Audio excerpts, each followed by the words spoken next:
মহিলা বহাগ আৰু এই 9 দিন 3তম মহাবিষ্ণু যজ্ঞ উপস্থিত থাকিবলৈ পাই অত্যন্ত আনন্দিত হৈছোঁ আৰু নিজকে যজ্ঞত ভাগ ল'বলৈ পাই নিজকে পবিত্ৰ অনুভৱ কৰিছোঁ।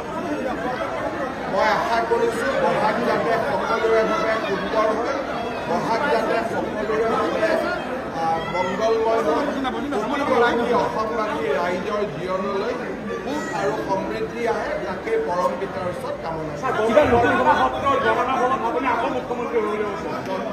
এটাই কথা মই কম, অসমবাসী ৰাইজৰ বাবে আমি অক্লান্তভাৱে কাম কৰি আছোঁ।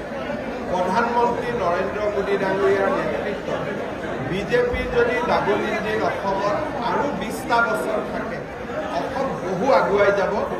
আপোনালোকক এইটোকে কামনা কৰিম যে মোদী ডাঙৰীয়াৰ কাৰণে সকলোৱে প্ৰাৰ্থনা কৰক, নৰেন্দ্ৰ মোদীৰ নেতৃত্বই আমাৰ ৰাজ্যখনক পৰিৱৰ্তন কৰিব আৰু আমাৰ সকলোৰে যাতে ভাল হয় তাৰ বাবে আপোনালোকৰ আশীৰ্বাদ। আজি